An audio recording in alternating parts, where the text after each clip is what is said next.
राहुल गांधी ने संसद में भाषण किया, आरएसएस असली शत्रु है, लोगों को अंधभक्त बनाना चाहता है, अमित शाह ने फायरिंग के ऑर्डर दिए, ऐसा सब आरोप राहुल गांधी। मला असं वाटतं की मुझे ऐसा लगता है, मैंने तो राहुल गांधी का भाषण सुना नहीं क्योंकि मेरे पास इतना समय नहीं है कि मैं उनका भाषण सुनूं, क्योंकि उनके भाषण में रहता तो होता तो कुछ नहीं है। कोई भी विपक्ष का नेता जब बोलता है आरोप जरूर करे, कोई गलत बात हो तो उसके ऊपर जरूर बोले, टिप्पणियां भी करे, लेकिन आपने देश के युवाओं के लिए सकारात्मक क्या बोला है? आपने कौन सा सॉल्यूशन दिया है? आपने ऐसी कौन सी बात बताई कि जिसके कारण देश के युवाओं का कल्याण होने वाला? केवल दिन भर झूठी बातें बोलना, आरोप करना, इससे देश के युवाओं को कुछ मिलने वाला नहीं है। मोदी जी ने देश के युवाओं के बारे में सोचा है, ये नई पद्धति लाई है। मेरा विश्वास है ये बिल पास होगा तो इस नई पद्धति के कारण एक बहुत ही सिक्योर इस प्रकार की परीक्षा पद्धति आएगी और हमारे युवाओं का कल्याण होगा। एफआईआर विड्रॉ करने की मांग सब जगह हो रही है, क्या महाराष्ट्र में जो एफआईआर हुए विड्रॉ?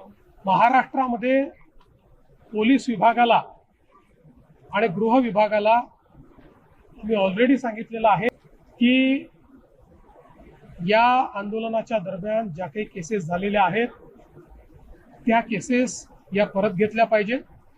महाराष्ट्रामध्ये पोलिसांनी फार संयमाची भूमिका घेतलेली आहे।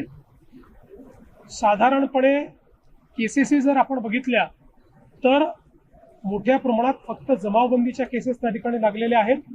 ज्या काही केसेस आहेत त्या परत घेण्याच्या संदर्भातले आदेश मी दिले। गडचिरोली जिल्ह्यामध्ये काही बोगस नक्षलवादी म्हणून पत्रकं वितरित करतात आणि सातत्याने या घटनेमध्ये काही वाढ पाहायला मिळते। मध्यंतरीच्या काळामध्ये नक्षलवाद्यांचे पुन्हा पत्रकं लागलेले दिसले आणि त्यातनं स्पेक्युलेशन देखील झाले, पण ज्यावेळी त्याची एक प्रकारे जांच करण्यात आली त्यावेळी असं लक्षात आलं की काही लोकांनी स्वतःच्या हिताकरता आणि स्वतःच्या स्वार्थाकरता काही गोष्टी मिळाव्या म्हणून स्वतःच ही पत्रकं लावली आहेत, त्यांना जेरबंद करण्यात आलं। महाराष्ट्र में ये पूरा आंदोलन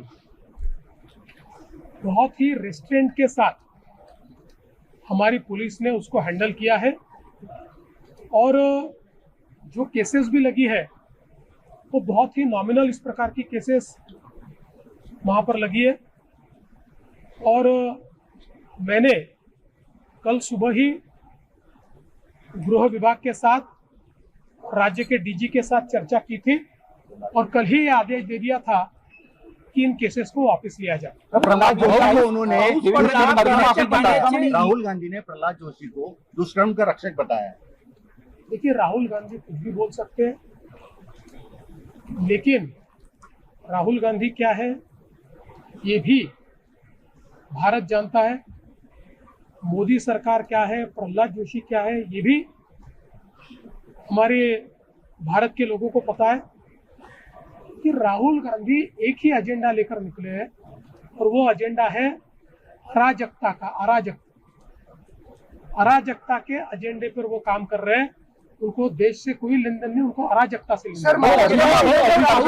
महाराष्ट्र एकमेव राज्य आहे ज्यांनी स्वतःची टेक्नॉलॉजी विकसित केली आहे मानव वाघ जो संघर्ष आहे तो टाळण्यासाठी।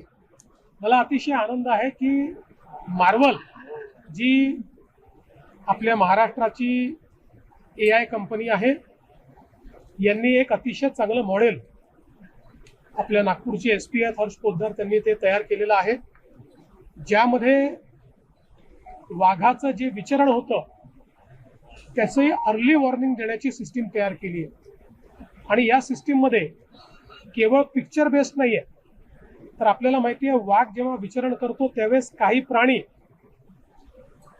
हे आवाज काढून जंगलाला सांगत असतात की वाघ कुठे आहे।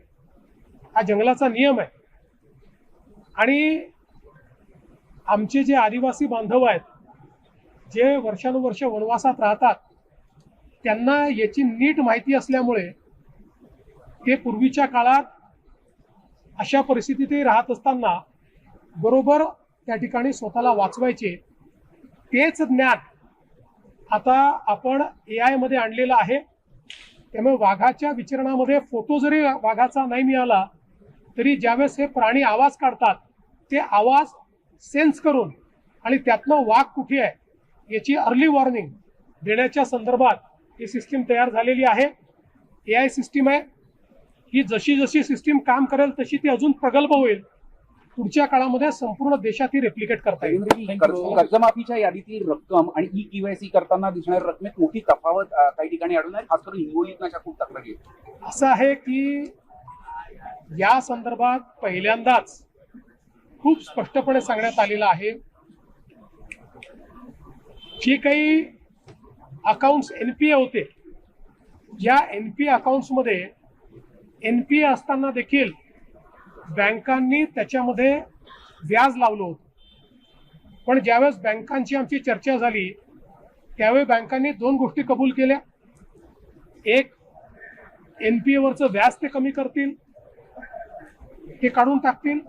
आणि दुसरं, कर्जमाफीच्या दरम्यान अकाउंट आणि अकाउंटमध्ये पैसे येणं या दरम्यानच्या व्याज काढून, त्यामुळे अकाउंटमध्ये जरी व्याज दिसत असलं तरी बँकांनी त्या व्याजाशिवाय कर्जमाफी मान्य केलेली आहे.